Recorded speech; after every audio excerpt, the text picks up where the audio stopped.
Okay. So I'm just going to introduce her. Okay. Good morning. Oh my gosh, microphone. How are you guys doing? Good. Economics in the morning. You guys are brave, right? But I'm here to tell you about something that can help you out with this class. Right here I have your SI leader. Her name is Kiana. She's being trained right now, so I'm just going to introduce her and tell you guys about SI. How many of you guys are familiar with SI or supplemental instruction? Raise your hand. Wow, okay, that's good. For you, those of you who don't know, SI is basically peer facilitated study sessions. So she has already taken this class. She did really well. She's going to plan 3 50-minute study sessions to help you guys engage the material in different ways, basically help you guys prepare for the class. Those who attend SI, the stats portion, actually make a letter grade better than those who don't. You do have to attend, we see it more around 5 or more sessions, so we always encourage you guys to come early, come often. She's going to be taking the class again, taking notes with you guys, attending the class, and then once she passes out a survey, which will be next class, she's going to get all of your times that you're available, so don't put times that you wouldn't be there. Make sure that they're times that you don't have class or something going on, and she's going to try and pick 3 times that are the best for you guys. She also will have an office hour where you guys can come to her with specific questions, things of that nature. So, do you guys have any questions? No? Okay, well thank you so much for your time. Appreciate it.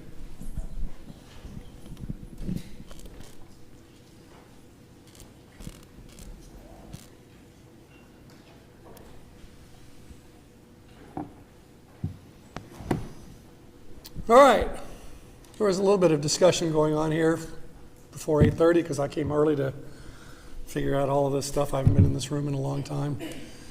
So let me rehash a little bit of that. Making sure this is working first. Oops.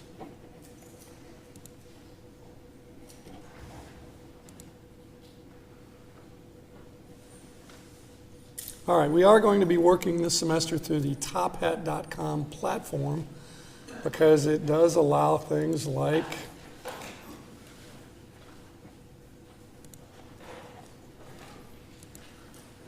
that, asking questions in class, getting feedback, also allows taking attendance.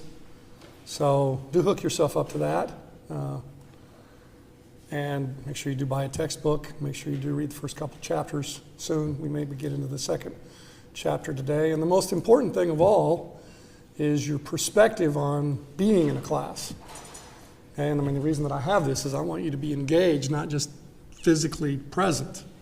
I want you to be following along, thinking, processing, because you see with all this technology, there really isn't that much need to take notes anymore. In fact, what I recommend you do, let's get rid of this question. We're not going to do that today as much. Oops. What I recommend is that you download this PowerPoint from BB Learn. By the way, there's 2 versions of it. It's kind of weird. I had the one version that I've had for months to work with, and that's what I've been working with, and then poof, another set suddenly appeared there. 2 different versions, pretty much of the same thing. This version is the one that I'm going to use for a while at least, and I edit it a little bit, so that means I tinker with it to kind of get my head into it. So this might be the version that you might want to print with some lines on the side where you can take some notes. See, that way you don't have to take very many notes, but occasionally you do need to write something down that clarifies something that's in the PowerPoint, right? I mean, if there are online classes after all, and so that basically says that maybe classes aren't necessary, but we're all different, and for some of us they may be necessary, and for some of us they may be preferred, and for and benefits, etc. So what I suggest is that you do take some notes, but don't be a stenographer, and where you go, oh man, I've got to write down every word the professor says. No, don't do that. No need. Right? The PowerPoint and the chapters contain all the content. The classroom and the online forums and all of that are for clarification. And again, that's important. Engagement and clarification. Yes. Say your first name. Liz? Okay.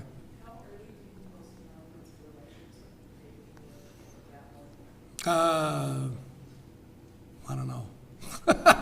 I'm pretty far in advance. I mean, not just minutes. Days, or usually a couple days.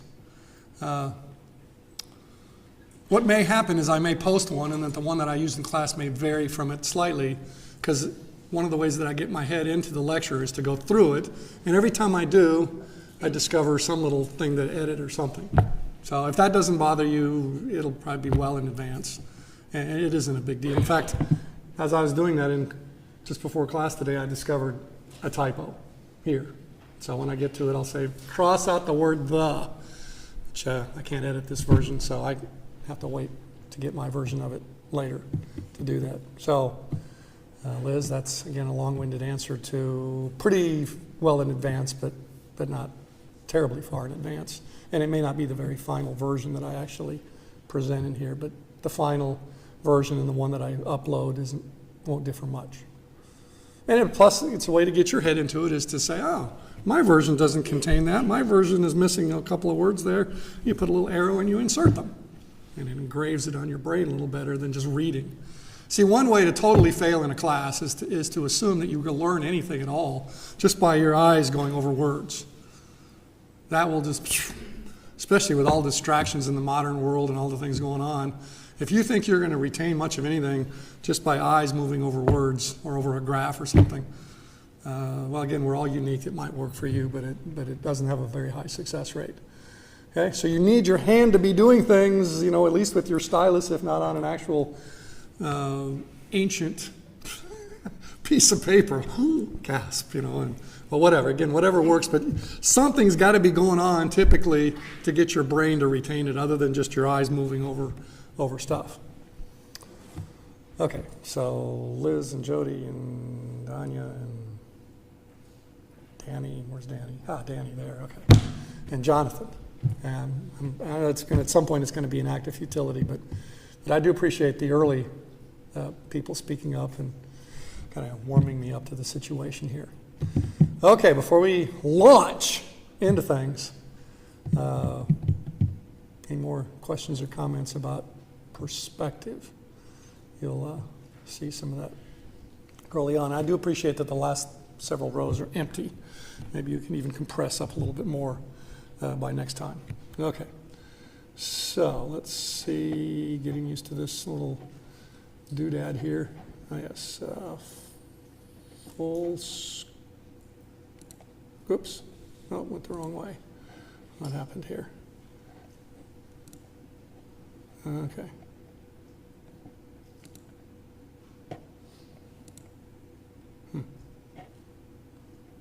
Forgot how to get it to go to full screen. Oh well, there it is.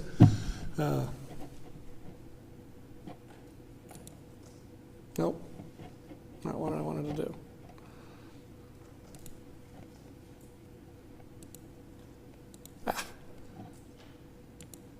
Okay, anyway, there it is. And for some reason I forgot how to get this stuff off the side of the screen, but you can still see it. Okay. Oh, there, I undownloaded it, I guess. All right.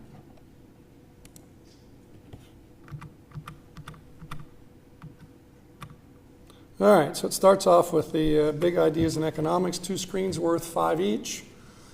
Again, no reason for you to madly scramble to write these down. It's right there in BB Learn for you, but again, when you have the time, you may wish to annotate what some of these things mean. Okay, so for example, incentives matter.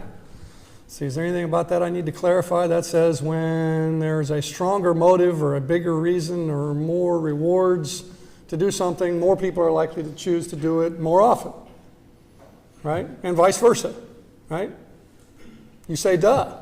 Then you look at government policy and think, wait a minute, these are adults. Why didn't they figure out that this would create an incentive to do X, Y, and Z? And there it is, people are doing X, Y, and Z, and it's screwing everything up.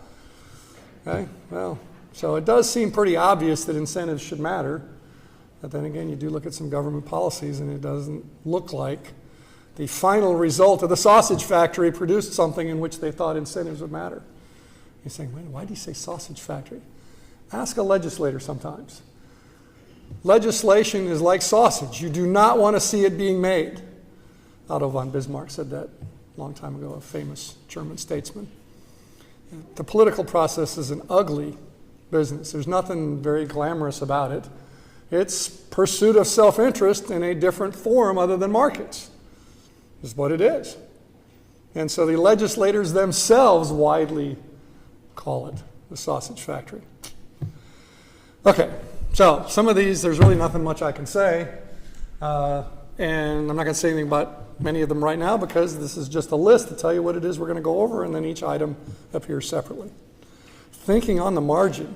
See, now if I didn't say anything about that, you have to raise your hand, because what on earth does that mean? Thinking on the margin. Well, we'll wait till we get to number 4 here in the regular list. Okay, so 6 more. There's 10 big ideas. I don't know how they ended up with exactly 10. Nice convenient number. Okay, so you see there it says some stuff about incentives mattering, rewards and penalties, indeed. And I added this last bullet here. I'll give you a chance to read the first few bullets. But economics is about rational behavior. Okay? I was confused once several semesters ago when a student kept protesting some stuff that I was saying, and I finally realized that she had not made the fundamental assumption that often goes unstated, namely that economists study rational, deliberate decision making. We leave the other stuff, the crazy stuff, to the psychologists. Okay? So we don't look at impulse buying, for example, although I suppose some people would argue that it's rational because, well, they have a very urgent need or want and got to be met now, or otherwise, the desire for it or whatever will dissipate. What we look at is deliberate, purposeful, thoughtful, really compared all the alternatives, what would he or she do kind of decision making. Okay, so within that realm, self-interest is an extremely important issue or incentive in economics. And then I added that last bullet myself. It's important to understand that self-interest doesn't just mean, more for me, more for you. For some people, that's all it means. True. For some people, as the old saying goes, their heart's locked in a safe deposit box someplace. And, the Scrooge thing, right? It's all about, counting how many of the gold coins, and it's all about more. There are people in the world who are perfectly rational, pursuing self-interest. Mother Teresa would be a good example that most people can remember. To her, self-interest was serving others. She couldn't care less about having a mansion, and a nice car and any of that. It was all about the altruism, the feeling of serving others. Then there's the soldier who jumps on the grenade, right? Dies, but saves everybody else in the foxhole. That's self-interest. Okay? At that instant, at least, it was, I'd rather die than watch everybody in here die. Okay? So self-interest isn't just about greed and hoarding and having more stuff and making more money. Not for everybody, at least. It's defined as, there's the typo, the in the second line of the last bullet. I meant to delete that before I entered it in there. Incomplete editing. Okay? Self-interest is broadly defined to include any basis for feeling better, which includes charity and self-sacrifice. Okay? Again, for some people, that's everything. For some people, it's something. And for other people, it's nothing. Okay? Tastes and preferences vary. Okay? So self-interest, being extremely important, doesn't exclude the notion of altruism and sacrifice and so on. Okay, so see, we can go over each of these, and again, as you look at some of those bullets, and I don't say anything about them, that's normal. It's going to be a normal thing, but it also needs to be a normal thing that you challenge me to say something about it if you need clarification of it. Okay, so again, kind of a duh when you just look at it on its face. Good institutions align self-interest with the social interest. Well, yeah. If an institution puts those things at odds and people pursue self-interest at the expense of the social interest, yeah, there are going to be problems. And sometimes that's unavoidable, but as much as possible, we should design our institutions through our laws and government so that we understand self-interest and try to align it as much as possible. Again, the free market typically does that. The free market mostly, not without exception, mostly aligns self-interest with social interest. That's that invisible hand thing that you may have heard about. So that people are guided by pursuit of their own self-interest to do good for society as a whole, most of the time. The last bullet there says not all of the time. Okay, for example, there are spillovers. Okay, like if you are neglectful of taking care of your car, okay, and you're spewing pollution, getting from point A to B is causing damage to others. Okay, so that's one of the examples. Pollution is an example of where the incentives to get from point A to B as cheaply as possible may not fully align with the social interest of not dropping dead on a summer day when everybody's doing the same thing, and some vehicles are in better shape than others, and there's a lot of pollutants out there. Gag cough.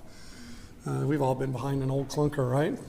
Environmental economics is one of the things that I do, and 10% of the vehicles, the worst ones, are responsible for over half the emissions.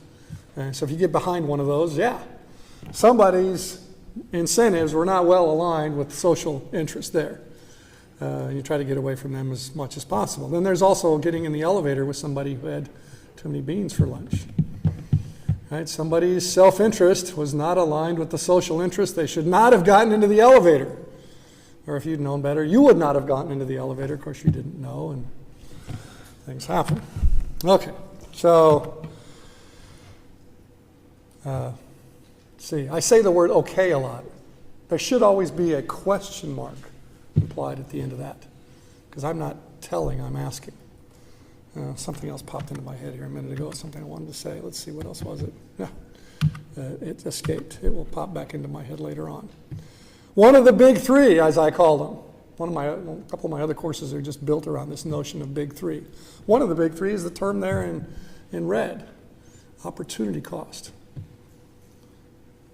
And by the way, one of the things that's easy about studying economics is you can study yourself, right? Your own rational decisions. For example, at the start of the semester here, you probably, maybe not for sure, depending on your discipline and your habits, but you may have adjusted your alarm clock, because your schedule's different now. As you sat there with the button on the alarm clock, or whatever it is, your cell phone that you adjust, you were doing marginal analysis and thinking about opportunity cost. You were doing this trade-off thing. You were weighing different reasons to change the time one way or the other. Oh, the parking lot fills up and the traffic is bad, and all these things. That was going, you weren't probably thinking about it, but that's what was going on. Economics was going on inside your head. You were weighing all the reasons to get up earlier than whatever the status quo, whatever. See, that's the thing at the margin. Whatever your cell phone or your alarm clock was set, let's say it was set at 6:30 a.m. You're looking at, the semester's starting. Should I adjust it back to earlier than 6:30 or more? See, that's at the margin. You're deciding plus or minus a minute or 2 or 3 or 10 or 15 minutes from 6:30 whether to make adjustments. You're doing marginal analysis. You're thinking, what's the benefit of getting up 15 minutes sooner? Marginal benefit. Change in total benefits with 15 minutes of earlier start. And you're thinking of the marginal costs, marginal analysis. Wow, 15 minutes less sleep, and I'll go through the whole day dragging from that. I'll leave it at 6:30. Or no, I'm going to change it to 6:15. And then you're at 6:15 thinking, maybe 6 o'clock would be even better. Again, you're doing the marginal analysis thing. You probably, till today, you probably never heard of the term marginal analysis. But you've been doing it. Okay? So economics, you can study yourself. Think about your own rational decision making, how you do it, what you consider. Opportunity cost are all the things that you give up to change the way things are, to change the way things have been. Which can include paying money for something, but it can include giving up the time to do things. Many times when you buy something, the money cost is the least of the cost of purchasing it. A bag of concrete is a good example, especially since it's a concrete example. But it's 80 pounds. See what I mean? I'm not going to make a living. I try to be funny. See? But it's just not going to happen in terms of me charging admission. Okay? But anyway. All right, so a bag of concrete is 80 pounds, and I'm a big person, but 80 pounds is still, a good hefty lift. Okay, so yeah, I got to pay the nearly $4 at Home Depot or somewhere to buy the thing. That's part of the opportunity cost, but that's not the whole thing. I got to pick that thing up. I got to get it in my truck. I got to get it home. I got to take it out.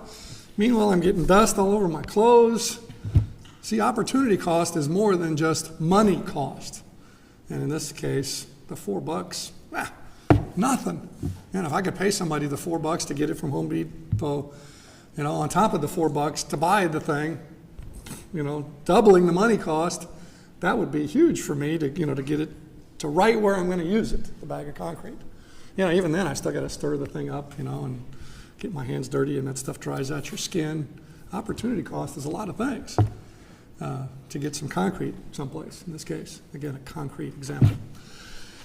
Okay, recognizing all of those trade-offs, all the other things you could be doing with the money and time and the effort that it would take to clean your clothes and to get your hands supple again after handling some Quikrete. You may never have done it yet. Once you get your hands on it, it dries your skin out.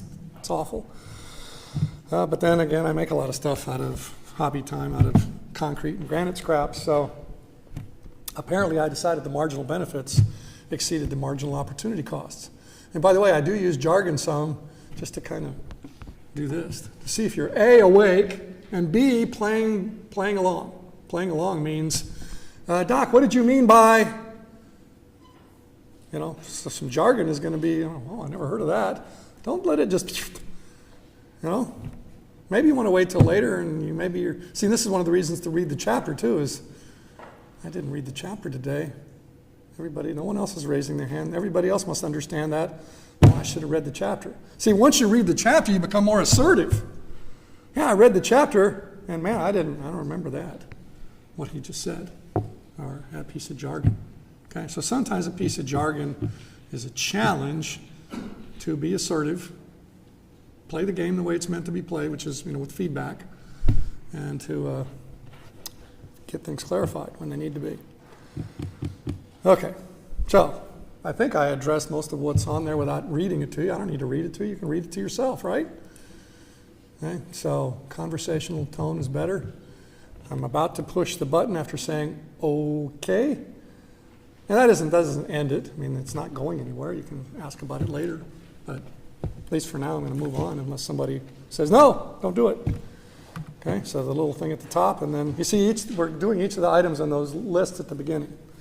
Okay, the whole 10 items. And we'll probably get through them before 9:45 and move on to chapter 2 a little bit, not much. Okay, so I already talked about thinking at the margin a little bit because you see the big three, as I call them. Well, you're saying, what are the big three? I've been doing this for 30 years, so I can anticipate some of the questions, but not all. Opportunity cost, marginal analysis, supply and demand analysis. That's what I mean when I say the big three. If you understand those after this semester, you're going to be pretty well set for the rest of your life as a non-economist, non-business person just taking this class because you think everybody, including yourself, should be economically literate, which is true. It's sad that they've taken economics out of the core curriculum because a lot of students are now opting to go through life as in the upper one-third, about the upper one-third of people go through college, the other two-thirds don't. You're in that upper echelon. I've opted to go through life economically illiterate, sort of. I mean, everybody learns a little bit of economics through the School of Hard Knocks. You have to know some economics. Everybody has some economic theories up in their head just from experience, though they may be wrong. Sadly, that's what our elections often reflect, is believing things that are not true. That's another story. So anyway, I think I addressed a little bit of this already. Let's see, economic activity rarely involves all or nothing choices. See, that's that alarm clock thing again. You're not deciding whether to get up in the morning or not. You're deciding when to get up and how much earlier to get up than you had been getting up or later to get up. Right? The status quo had been 6:30 and you punch the snooze button a couple times. Okay, and then you actually get up. Okay, now you're thinking, okay, the fall semester is starting. Maybe I should change that. You're thinking at the margin, plus or minus a little bit. So, another choice that you constantly make on an economic basis that you probably have never thought about, and that is how hard you push on the gas pedal. It's an economic decision. All right, you're weighing all the things like, is there a cop likely to be around here? And well, the traffic's pretty bad. And what about that person up there? They look a little bit shaky. They might change lanes right in front of me. You know, the thing's belching smoke or they're weaving a little bit.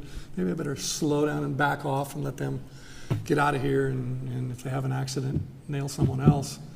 You know, all those things are going through your head as you decide, you know, maybe if you knew it was a police holiday, you know, little, right? That would adjust the marginal costs a little bit of stepping on the pedal a little harder, right? Because it seemed a little less risky. right? And probably the average speed on the highway would go up. See that? All of that is thinking at the margin. You do it constantly. Study yourself. So that makes economics a lot easier to study, right? You can go through the day and just think about each of your rational decision that you made. You can also think, wait a minute, that wasn't a rational decision. I didn't assess all of the things, and that turned out pretty well anyway. Or, whoops, I should have made it a rational decision and thought about all the issues before doing X, and it would have turned out better. Okay, so I'm just looking at this to see if there's anything else based on my 30 years doing this I need to say. You should be doing the same based on your much less experience of whether you think you get this or not. See, and that's when I insert the questions later, that's part of the purpose of it, is to jerk you out of your comfort zone and say, whoops, I thought I got this. Now here's a question like the one he's going to ask on the test. I have no idea. Well, yeah, maybe you better up your level of engagement and or clarification assertiveness a little bit, right? And we're not going to do that today because most of you don't have the devices tuned up to Top Hat yet and all that, but Tuesday at the latest and maybe Thursday some just to get you a little more familiar with it. Yes, Jody. Yes. Your PowerPoint online that's on Blackboard is way different from the one you're showing us. There's two of them there. Yeah, both of them are different though. Huh? I was looking at them too. They're both different from that format and that information. Whoa, I just uploaded this one yesterday. Thought I did. Huh. Okay, I'll definitely check it out right after class and fix it. Put this one in there. Huh. Okay, maybe I put it in a different file or directory or something. Okay, thank you for that. Wow. Shocking. Well, I'm a dinosaur in terms of all this technology, so that is a less unlikely thing for me than it would be for someone else. All right. You've heard the term denial is not just a river in Africa or Egypt or something, right? Well, denying the laws of supply and demand or ignorance of them. See, I edited this a little bit. Right? You don't mean just minor differences, right? You mean totally different, what you mean in terms of what's up there. But see, huh? Yeah, totally. Totally different, okay. Power of trade. Oh, that's chapter 5 That's what, or 3 or something. what is the The big idea is, but it has for number 5 the power of trade. Oh. Oh.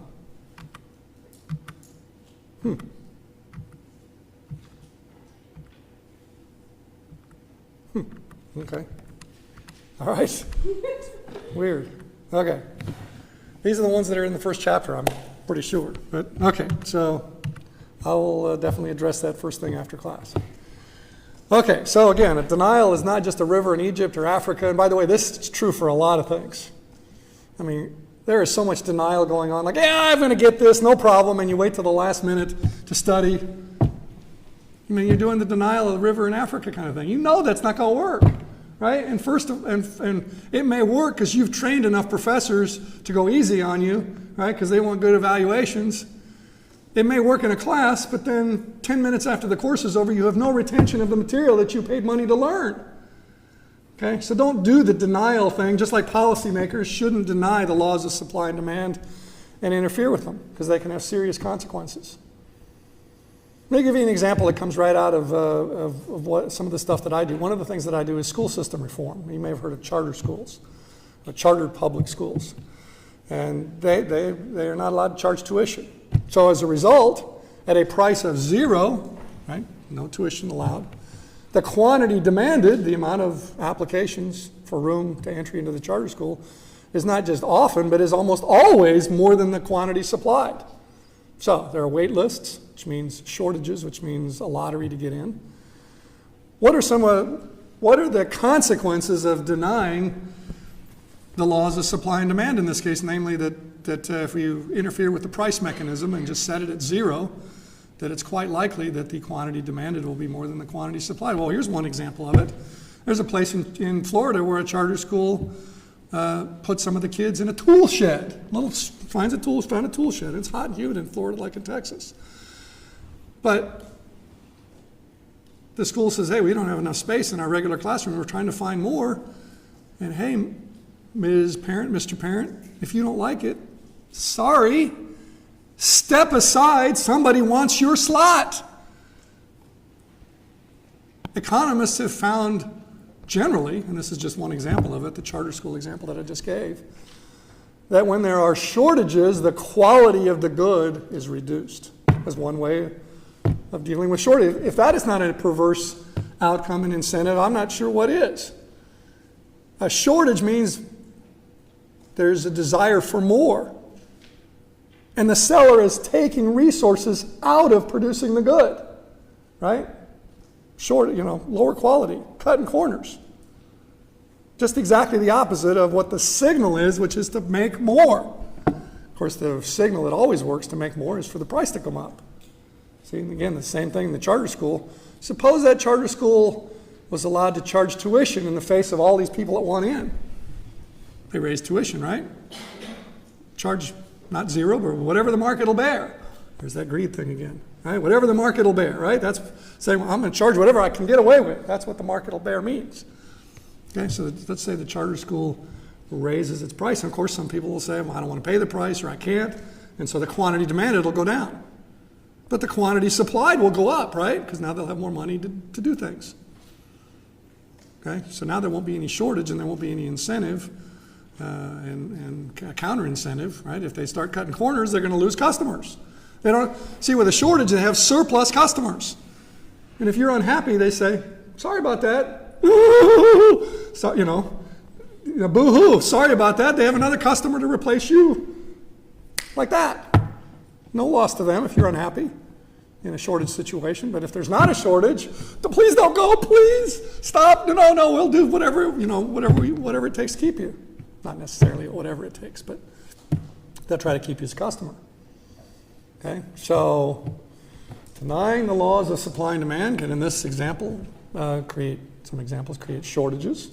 Shortages can reduce the quality of the good, which is a perverse result because shortage means that more is wanted, not less. And reducing the quality of the good, cutting corners, means that less is being made in effect, right? Like a candy bar gets shrunk, right? Lower quality.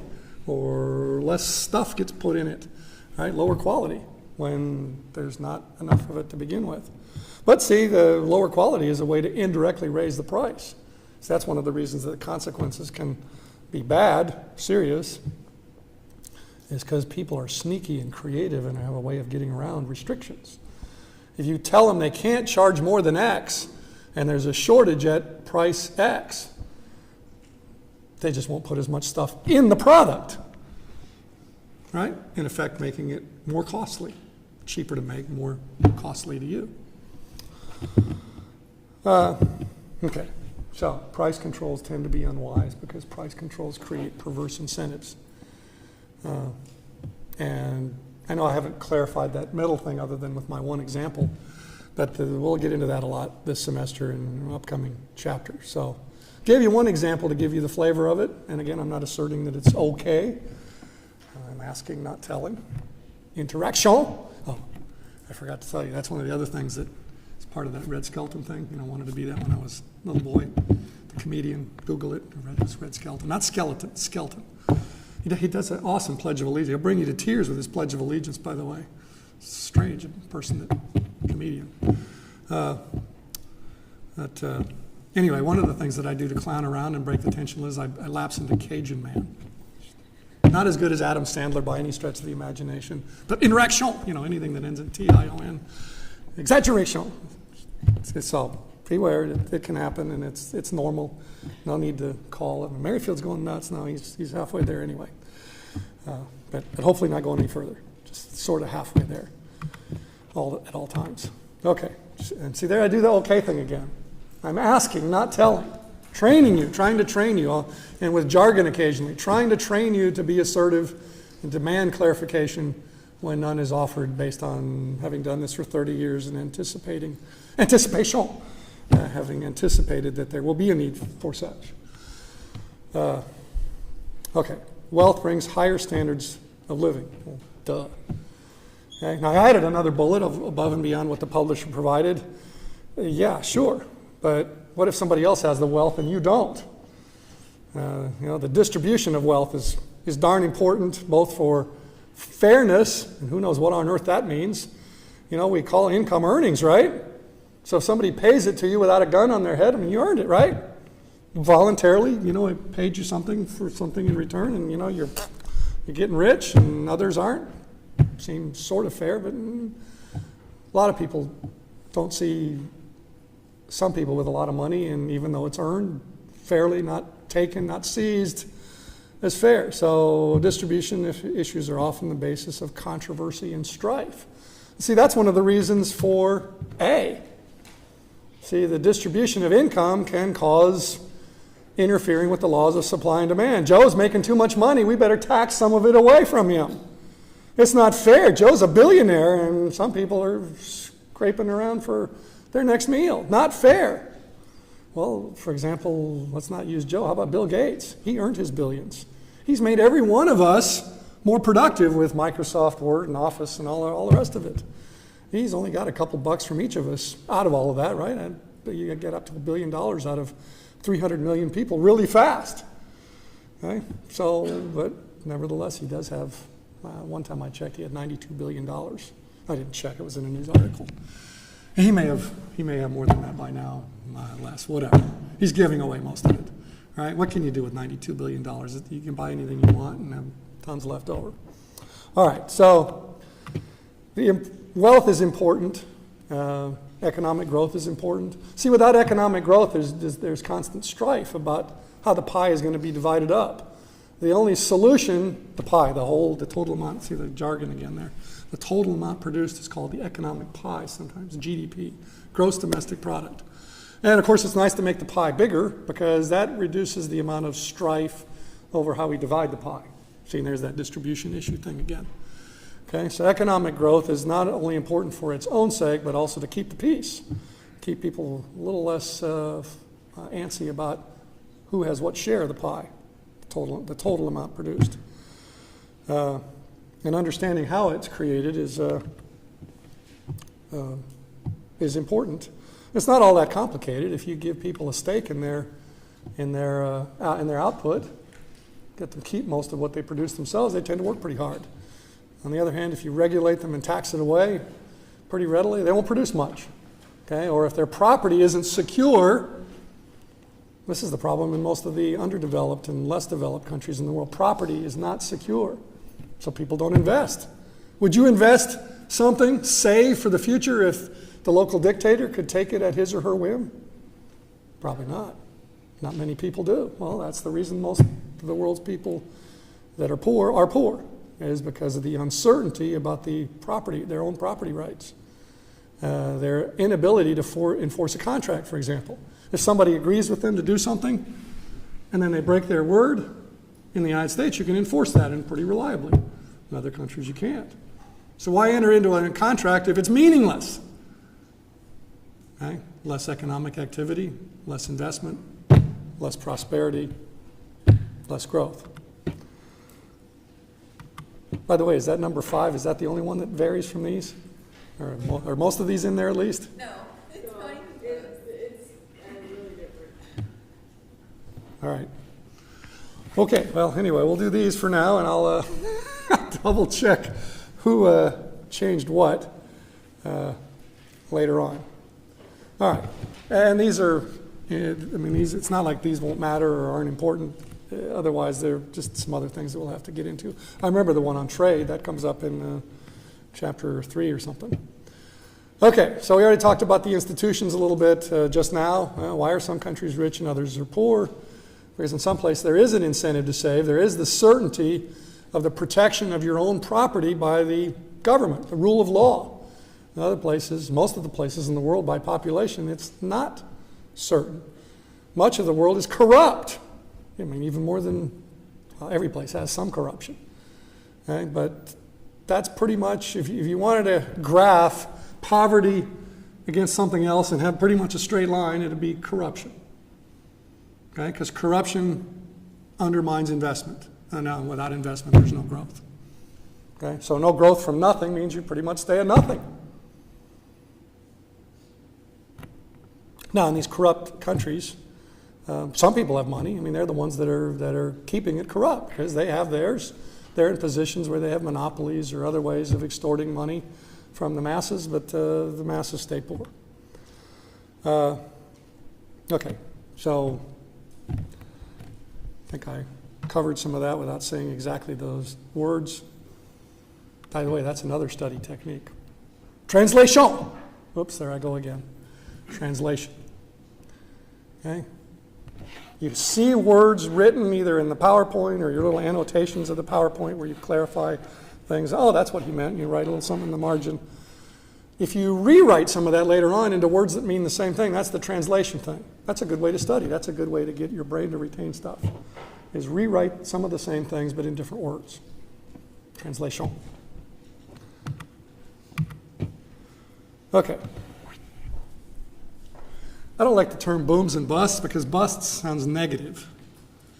There are ups and downs in the rates of economic growth. Sometimes negative, and we saw that in the Great Recession that's still sort of lingering, but 2008, 2009, when things actually did go down, that was a bust. I think those can be avoided. So maybe I'm differing with the authors here a little bit.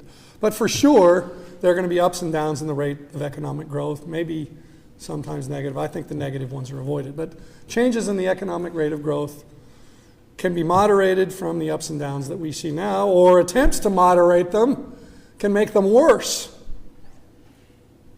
Okay, see, therein lies the trade-off in government policy is things are not perfect. Maybe we can make them better, but maybe by tampering with it, we'll make it worse. See, that's why we need to have a clear-eyed view of both of the strengths and weaknesses of the market mechanism, pursuit of self-interest, versus what the political process is really about and how well it works or doesn't work. Just as a quick quiz there, how many elected representatives that you either did vote for or could have voted for or against can you name? And out of those, how many of them can you name 3 things that they did? Whoops, how much accountability is there in that? I do this for a living, and I can't do that test all that well. Let's see, there's president, governor, right? Attorney general, city council, state senator, state representative, U.S. senator, whoa, all those people. Did you know there's about 80 plus people here in Bexar County that you are responsible for holding accountable through your vote? Yeah, well, half of them are judges, but still, elected judges. But the other half of that is council, hospital board, water board. It's a long list. Now, realistically, how many people are going to find the time to study the positions of, I think it's going to be about 240 people. Merrifield, you just said 80. How did it turn into 240? Well, let's see. There's a primary, right? Right, where we got to pick which 2 are going to run in the general election, right? Okay, and then in the general election, right? So that's 2 candidates for each of the 80 offices, or maybe sometimes more than 2 candidates. Denial is not just a river in Egypt. Maybe we're leaning on the political process a little too hard. Maybe we're just a little bit nuts about how much political accountability is possible. I wrote a little essay once called "The Overextended Electorate." Yeah, I think so. Yeah, I think most of us are not going to find the time out of bettering ourselves academically, having some fun, sleeping, eating, to find the time to study the political positions of 240 people. Probably not going to happen. How many of those? Well, what about the ones you don't study? Who are they accountable to? The political process is what I call committeeized. If you would write that word down, it would come with a red thing underlined. Not in the dictionary. What does committeeized mean? It means that each of us ignores almost all the political races except the ones that most directly affect us. So like if you're a teacher, you pay attention to the school board election. Okay? And maybe if you're a parent, you do. History shows, no, the turnouts are so low that, no, they're not paying attention. Okay? If you're on if it's the San Antonio River Board or something, it's not the exact name, River Authority. Who votes in those elections with any kind of information? The engineers that build dams. Yeah. They ignore all the other things while they focus on, I better, so-and-so better be elected, otherwise my company's going to go down the tubes because he's against building dams, and that's what we do. I better vote for Smith because he's for building dams, and that's what we do, and so We understand who's running for those positions. That's what I mean by committeeized. So anyway, back to the booms and busts thing. I got off on a little tangent there. By the way, just the truth in labeling, that's one of my guiding principles, by the way, truth in labeling and try to make a positive difference. And truth in labeling, I'm one of those rare birds on campus that's a conservative academic. I did a survey one time, and someone did one from UT Austin some decades ago. 85 to 90% of professors are registered as Democrats. Republicans are too liberal for me. Okay, so there you have it. Okay, so my bias is out there. I'm definitely not registered as a Democrat, and I am registered as a Republican, but they're mostly too liberal for me. So I took the little quiz on the internet one time for libertarians. I'm a left-wing libertarian according to the little quiz. I got 7 of the litmus test questions right of being a libertarian, so I got a C on that 70%. So anyway, so there you know my perspective. And that's one of the reasons that I'm not, I try to present both sides, I really do. But if I slip a little bit and only present my side, I am 1,000% sure that before you've finished even a couple semesters at UTSA, much less 4 years, you'll hear the other side. The liberal side, the politically liberal side. I mean, it's out there. So beware, both of me and for the others who don't come clean and say what their perspective is, what it is. And that, by the way, that is particularly important for an economics course because, you've heard the jokes about economists not agreeing on things and all of that. So, yeah, we don't all agree, and part of that is our ideological perspective, why we don't agree. But by the way, one of the things that we do agree on is that shortages cause the quality of goods to be reduced. Okay, so it's the economic joke about finding economists agreeing, and it doesn't apply to everything. There are things upon which we agree. The vast majority of economists believe that raising the minimum wage will create unemployment or will increase unemployment. So that's another one that even the liberal economists said, if you make something more expensive, people will buy less of it. I'm looking up there. So, okay, let me see if there's okay, so booms and busts just means fast growth versus slow growth.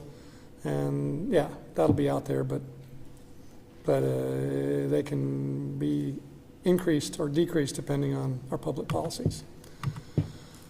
Okay, well, here's one. My portfolio is particularly vulnerable to inflation, and the Federal Reserve, that's our central bank. Central banking, they're the ones that decide how much money will be in circulation, and to be proper, we'll do a little bit of macroeconomics for a minute. The Federal Reserve, okay, the Fed, doesn't print money. The Bureau of Printing and Engraving prints money, but the Federal Reserve distributes it. They can distribute as much as they want. By the way, if you get a job at the Federal Reserve, your paycheck is from new money. They don't have a budget constraint. They don't have to ask Congress for money. They want to pay more, do more things.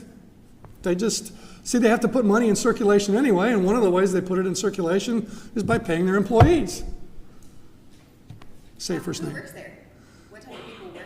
Bankers, economists, politicians, probably some. So, yeah, I look occasionally. Work for them. Yeah, they go to nice conferences, and the buildings are always really plush and all that. There's no budget constraint there.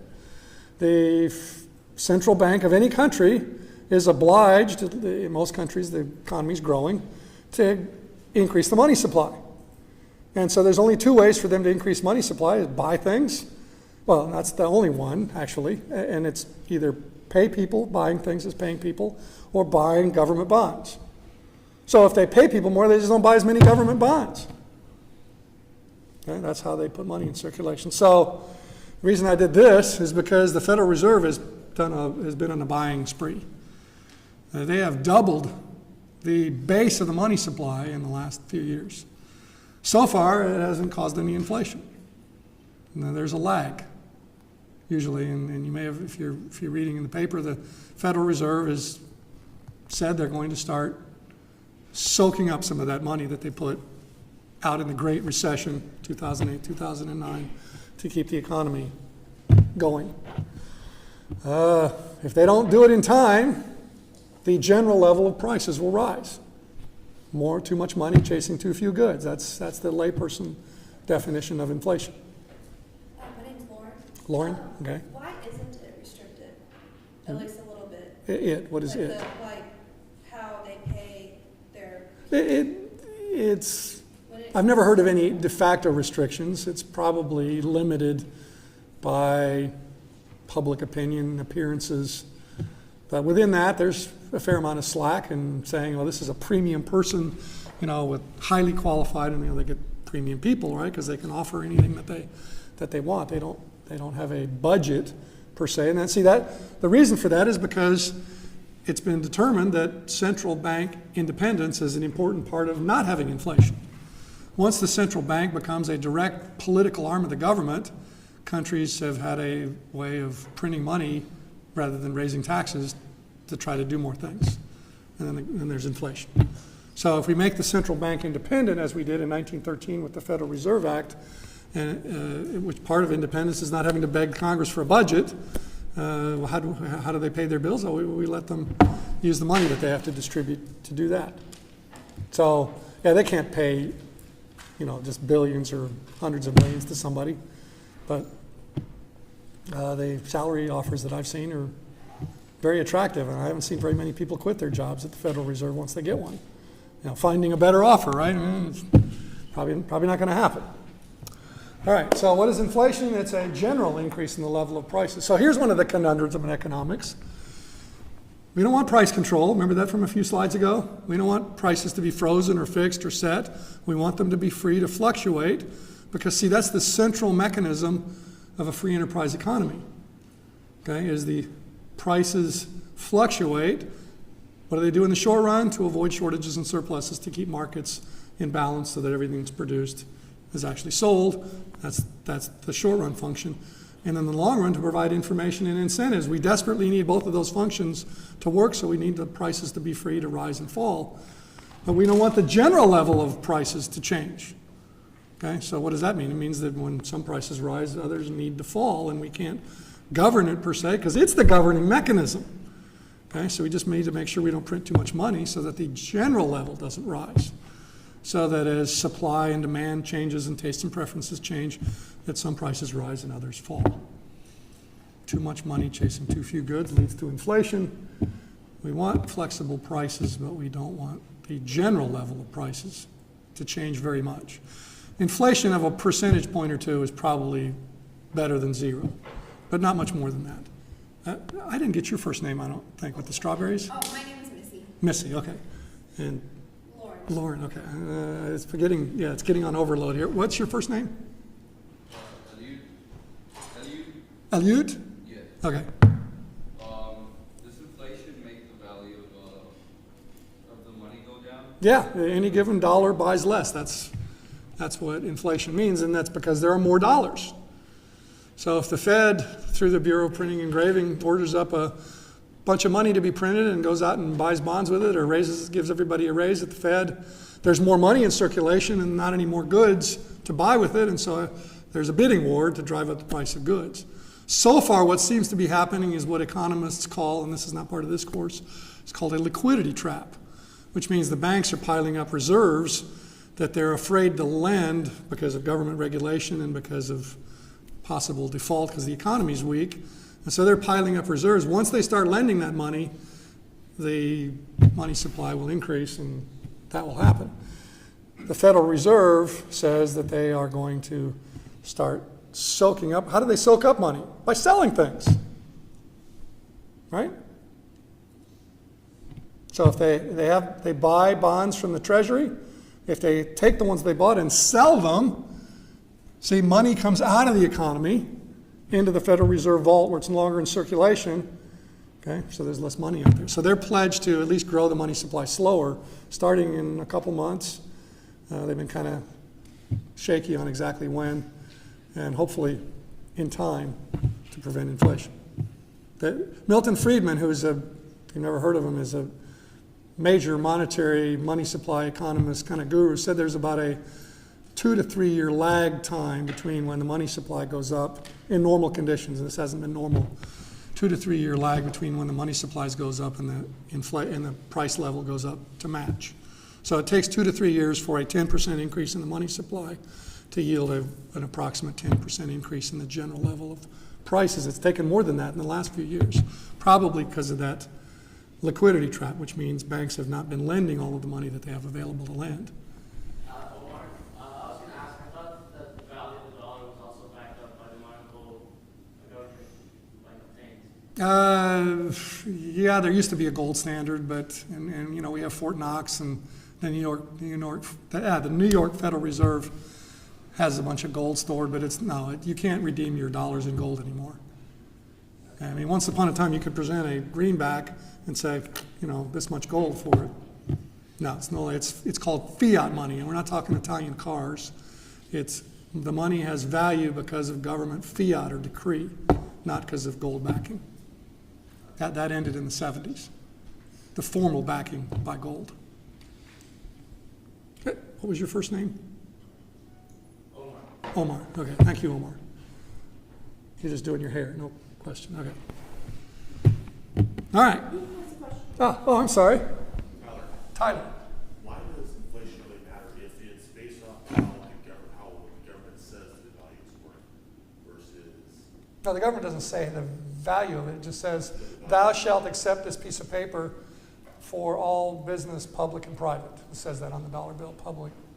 But if the value, if you have a $5 bill, it's a surface, I'm giving you $5.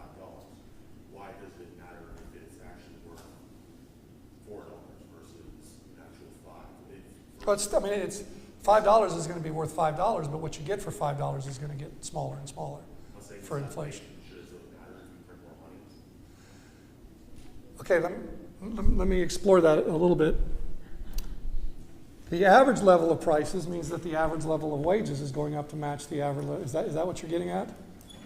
Yes, if you keep everything, if you keep minimum wage at $7.25 inside the nation, why would increasing how much you print it affect the economy if it's still, I'm giving you $1, you still have $1? Why does that affect how much prices go up and down if the value is still the same? Well, the value is how much you can buy with it, and the more dollars there are in circulation, the more prices of things will be bid up, and therefore you'll get less for that piece of paper with George Washington's face on it. But what I think you're getting at is, hey, if everything goes up 10%, who cares? Is that what you're getting at? Okay, and the answer is because because inflation isn't uniform. In other words, when the average level of prices rises by 10%, say, some things went up 15% and some things went up 5%. Okay, and so there's a redistribution of income that's accidental that we don't like. Plus, the main reason that inflation is bad in the short run, especially when it's high, is the uncertainty that it creates about what prices are going to be in the future. But there's that redistribution of income from things where prices went up a lot to where they went up a little less than average. That's also a big reason that we hate inflation. But the reason that it wreaks havoc with economic growth in the long run is the uncertainty that it creates and the investment that it stifles. But it's true, if every price went up by the same amount, you wouldn't lose ground, right? Everything would go up 10%, your wage would be higher 10%, you can buy the same amount of stuff.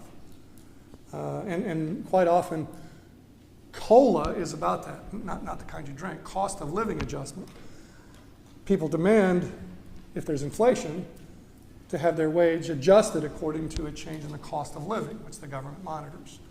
And if everybody's wage goes up by the same amount, then other than the uncertainty effect and the frenzy effect and other things, just a cute picture here of the little boy in Nigeria or Zimbabwe carrying $1 billion or something of their dollars to buy a loaf of bread because the government's printing money like crazy. So just to buy a loaf of bread, he's got to go down to the store. He's got a big grin on his face, I guess, because he's a billionaire. So I don't know.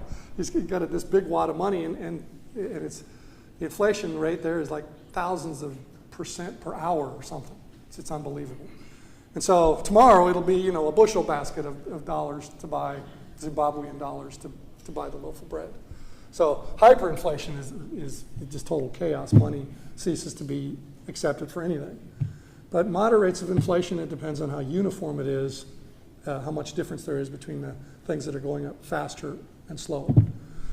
We still need to talk because I still think we're sort of but let's move on for now. What's your first name?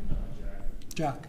Is relatively higher than normal inflation right now necessarily a bad thing since the government is spending so much more money than it's taking in? And will that lower the overall burden of the debt that you issue? You're saying because the government spending is high now that inflation wouldn't be so bad? Yeah, because wouldn't that just lower the overall? Yeah, the Germans did that in the 1920s is they inflated their way out of their debt. In other words, they just printed a bunch of money and said, here, you're paid off. And of course, I mean, not like hyperinflation, but 10%. okay, we'll have to explore that theory later because I'm not following how the 10% is better than we're having about the 2% inflation right now. How does that help against the spending? In a short soundbite.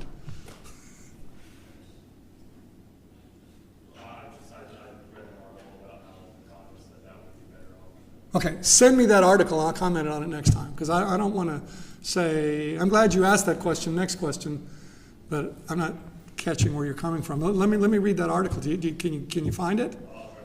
Okay, cool. All right, so let's, okay, steady increase in the money supply. And as I think I've been getting into now, yeah, central banking is a hard job because especially if it's a political arm of the government and not independent like ours, because there's constant pressure on the government to produce more things. People want lots of things when they're free, right? Right? When it's prepaid through their taxes, they think. They want lots of it because it's free at the margin, right? No additional cost beyond taxes that you've already paid and you have to pay. So the central bank may be under constant pressure to make up, to produce additional money for the government to spend now. That's called seigniorage, by the way. The difference between the penny that it costs to make a $20 bill and that you can spend it for $20 worth of stuff is called seigniorage. I'm not going to be on the first test, but just in case you ever see the term, seigniorage is a lot, right? And it's like the cost of a glass of tea versus what it costs to make a glass of tea for you, right? About a penny's worth of tea and you pay $2 for it. Well, a $20 bill only takes about a penny or two or three to manufacture, right, en masse. And the government, of course, spends the penny to manufacture the bills and then spend them for face value. Okay, so there's a lot of temptation to use the seigniorage to pay the bills rather than taxes, which people hate. Right? Well, I'm going to be taxed, but I want the services. You know, I don't want to pay for them. Don't tax me. More services, please. Well, so central banking is hard to fight that temptation to use the seigniorage as a substitute for taxes to pay the government's bills. And then there's the ups and downs in the economy that our Federal Reserve and other central banks are supposed to moderate, and sometimes they do and sometimes they don't. I'll tell you, when they first did that thing in 08 and 09, thank goodness I wasn't in charge because I thought, no, don't do that. And they may have staved off the Great Depression, you know, because I thought printing all this money would cause inflation. Well, it hasn't caused it yet. So maybe they did the right thing. Maybe they hope so. Give them credit for now, and having possibly staved off the second Great Depression back in 08 and 09 when things were going to somewhere in a handbasket. Okay. So you see there my motto at the end. And find a way to live by it, because it really is true. The fun never ends unless you let it. Even in here, right? Because seeing the world clearer, which economics helps you do, is fun, right? I mean, it's no fun to be constantly in a fog. Why did they do that? Whoa, what's going on there? Now, we're not going to solve all of those problems this semester. We haven't solved them ourselves, you know, among ourselves. But a lot of the things that may have been a fog, you know, like, oh, okay, well, I see why that, yeah, that was self-interest by so-and-so, and yeah, that's why they did that. Okay, so, you know, teach us how to make the world a better place. But again, the last one is the only one that I need to clarify there. So from 8:30 to 9:45, and whenever you're working on the material for this class, we're talking serious academics, but with a sense of humor. That's what the fun never ends unless you let it mean. So don't let it, right? You can decide to make almost anything fun. I mean, yeah, sometimes you can't help but let it. As I was getting on 1604 off of 10 today, somebody had a wreck there, and I'm sure that made the fun end. And not right when I did. It was, the police was already there and everything, but yeah, that fun ends when that happens. But most of the time, you can decide that things are fun, and serious academics with a sense of humor beats any alternative. All right, now I'm not going to go over this. I'm just going to let you know that the PowerPoint that I thought I uploaded was this one, including this thing. Is this at the end of it? So that you have a chance to, I mean, it leads you through step by step. But I already did the top. It's just, there are actually 27, like, Oh, okay, yeah, that's the other one. Yeah, there's two versions. okay, then This, the one we have, right? yeah, there's, And I downloaded the other one, and it Yeah. doesn't like that one either. But like, if anyway. get the, I will attend to it right after class. Let's jump in. We have 8 minutes left. Let's jump into chapter 2, just a smidgen, just to kind of give you a flavor of it. But you know that once I straighten this out, and thought I had, that this top hat thing will lead you step by step through how to get into that. And let's see over here.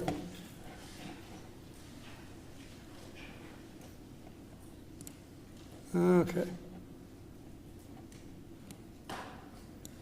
Hopefully this is, well, this one I haven't uploaded yet, but I will. I wasn't sure I'd get to it today.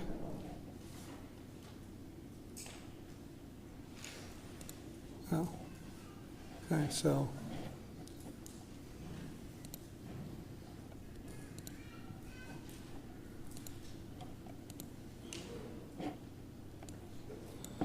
Okay, so another one that looks the same at the beginning. And I haven't downloaded this one yet. I mean, I haven't put this one on BB Learn yet. So we'll just jump into it a little bit because I want to get you guys and gals into some of the technical stuff.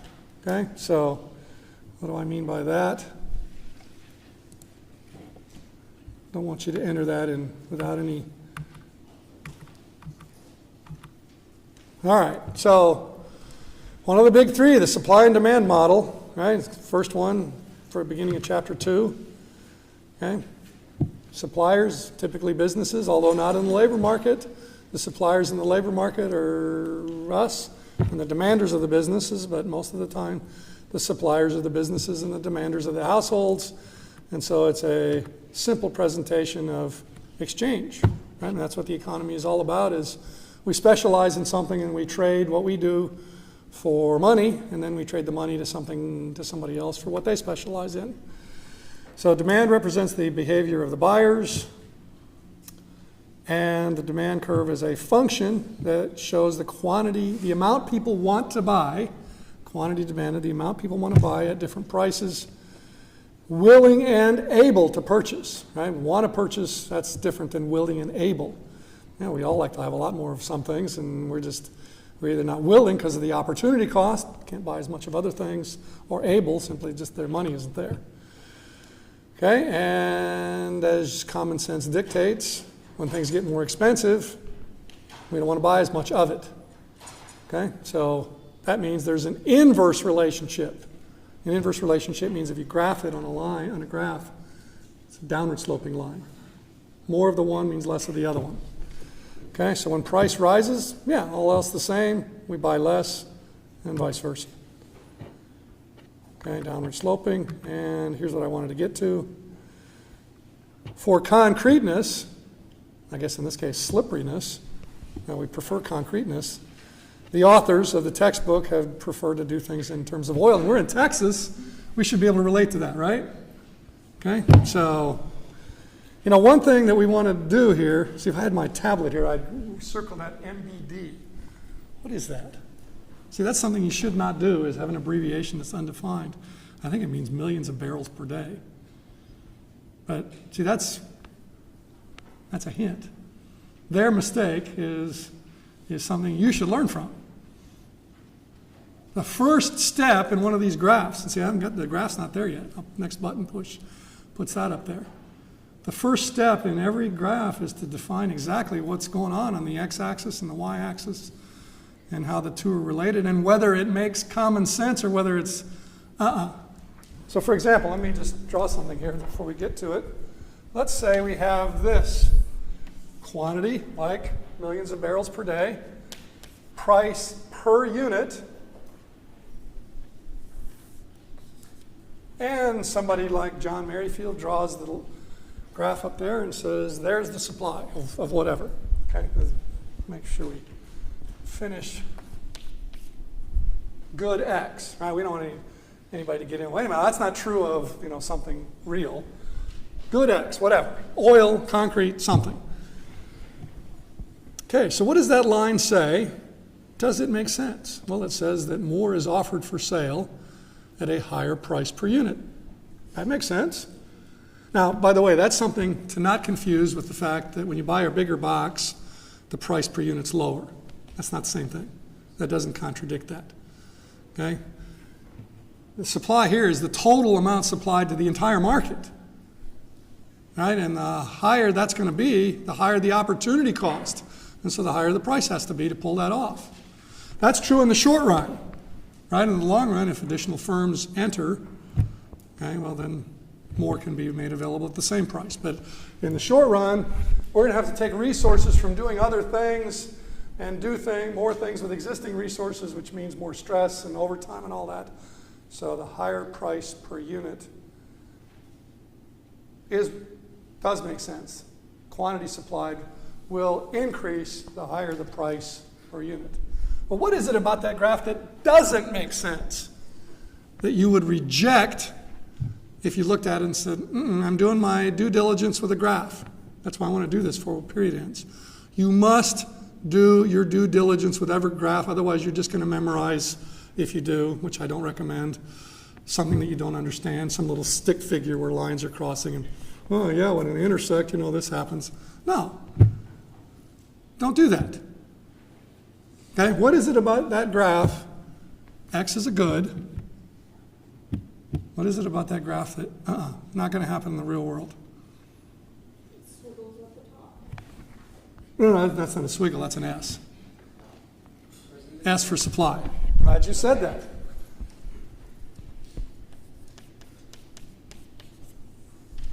Okay, another hint about the due diligence. Always start on the left and move to the right. Okay, so if it's a supply line, up. If it's a demand line, start at the top, go down, left to right. Starts with an L. Lauren. Yes. Ah, Is it there's no price for a lower quantity than where the graph starts? yes. But translate that. That didn't come out. Where the graph starts. What does it say in non-jargonistic terms that does not make sense? When the quantity starts. No jargon. You're talking to somebody outside in the hallway. No jargon. You're right. This is the point that you would reject. Say, no, I don't believe this. This does not make sense for most things. I'll demonstrate in my final minute here for one thing that it does make sense. But for the vast majority of things, this, because this says, no, because this isn't demand. This is supply. Some will be made available even at a price of zero. Do you believe that? No. That's what this says. Right? This is more than zero, right? The origin is over here. This is more than zero, right? I don't have any numbers there, but let's say it's 10. Put some numbers on there. This says 10 million barrels per day will be offered even at a zero price. Not going to happen. Okay? So the vast majority of supply lines should look like this.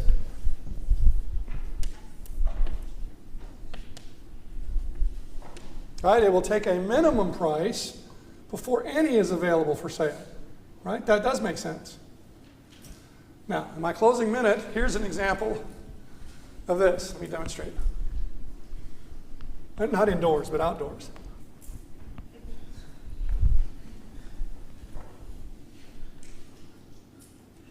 What will be available to me and you too for free at no cost, occasionally at least, at a price of zero? Water. Yeah, if you walk around like this outside, every once in a while you get a free drink. Right? Price is zero. Now, this is also true, the rest of it, right? If we want more than this little bit occasionally, sometimes a lot, right? Flood. It's going to take pipes and pumps and reservoirs, right, to have more. There you go. Make the line reflect the reality that it's supposed to describe. Most of the time it's this, occasionally, rare cases, it's that. See you next time. Read chapter 1 and 2, and I'm going to go right up and figure out what I did or didn't download or upload or whatever. Howdy. Hey, Billy Nelson. Billy Nelson? Billy? Nice to meet you. Glad to meet you, Billy. Appreciate it. What I'm trying to say is that, Oops.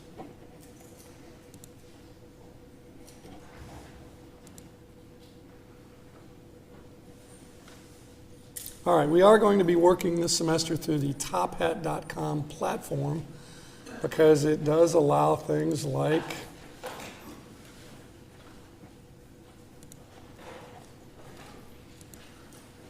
that, asking questions in class, getting feedback, also allows taking attendance. So do hook yourself up to that.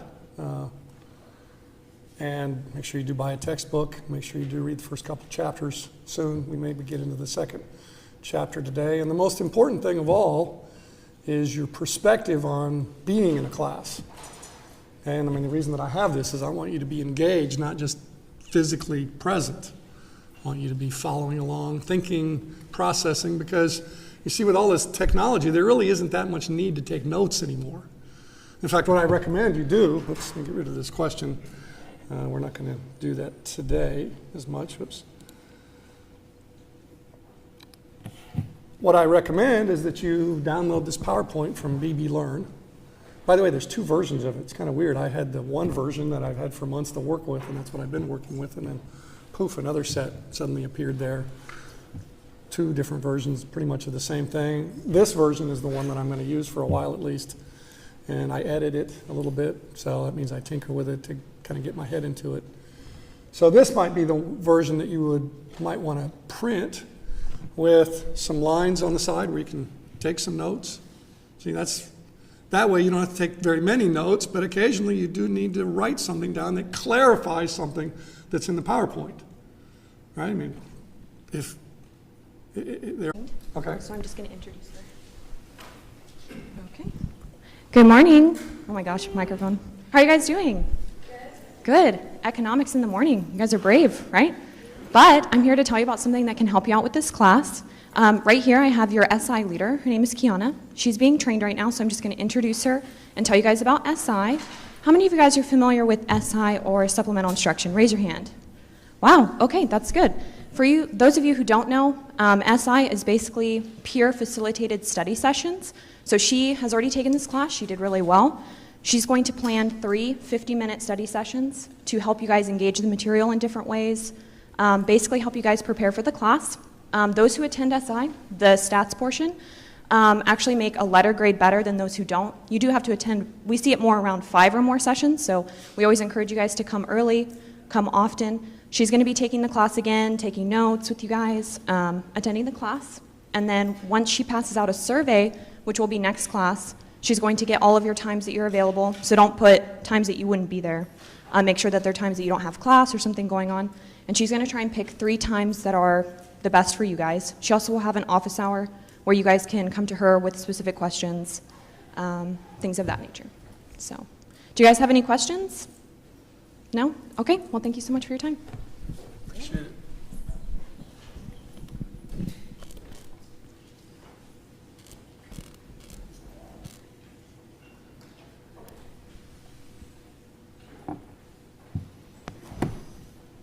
All right, there was a little bit of discussion going on here before 8:30 because I came early to figure out all of this stuff. I haven't been in this room in a long time.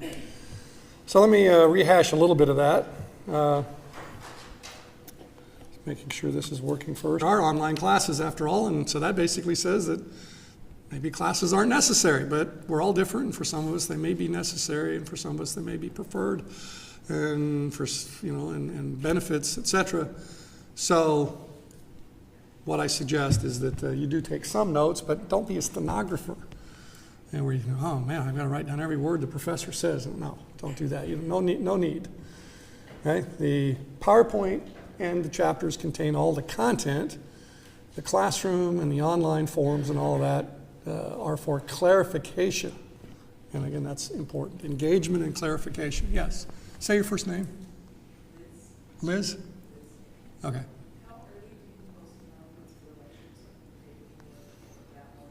I don't know. I'm pretty far in advance. I mean, not just minutes, days, or usually a couple days.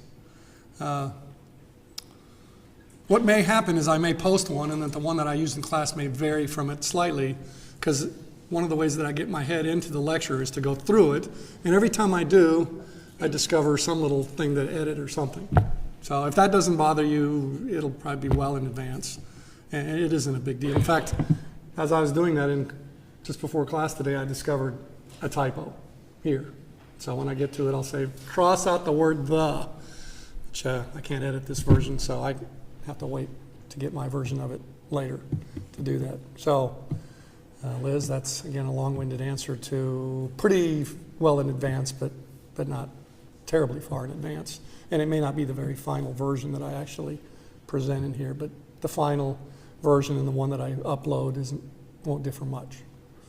And plus, it's a way to get your... Forgot how to get it to go to full screen. Oh, well, there it is.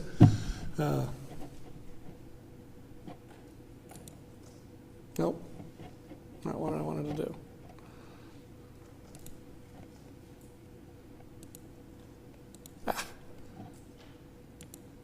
Okay, anyway, there it is. And for some reason I forgot how to get this stuff off the side of the screen, but you can still see it. Okay. Oh, there. I undownloaded it, I guess. All right.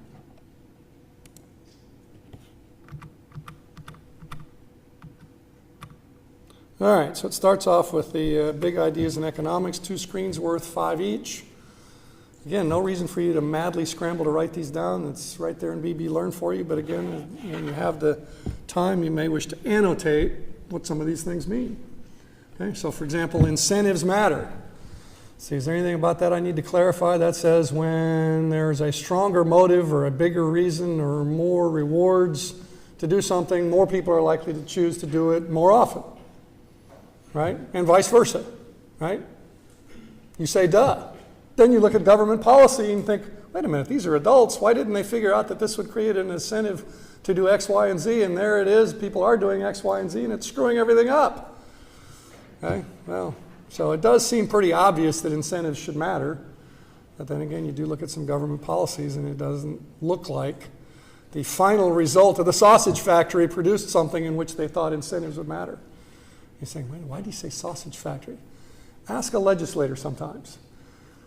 Legislation is like sausage. You do not want to see it being made.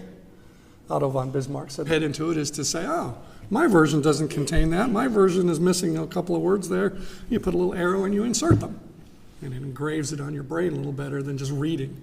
See, one way to totally fail in a class is to assume that you will learn anything at all just by your eyes going over words.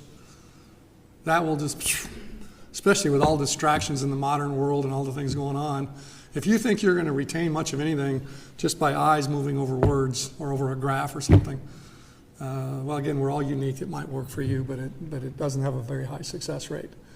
Okay, so you need your hand to be doing things, at least with your stylus, if not on an actual ancient piece of paper. Gasp, well, whatever. Again, whatever works, but something's got to be going on typically to get your brain to retain it other than just your eyes moving over stuff. Okay, so Liz and Jody and Danya and Danny, where's Danny? Danny there, okay. And Jonathan. And I know at some point it's going to be an act of futility, but I do appreciate the early people speaking up and kind of warming me up to the situation here. Okay, before we launch into things, any more questions or comments about perspective? You'll see some of that early on. I do appreciate that the last several rows are empty. Maybe you can even compress up a little bit more by next time. Okay. So so let's see, getting used to this little doodad here.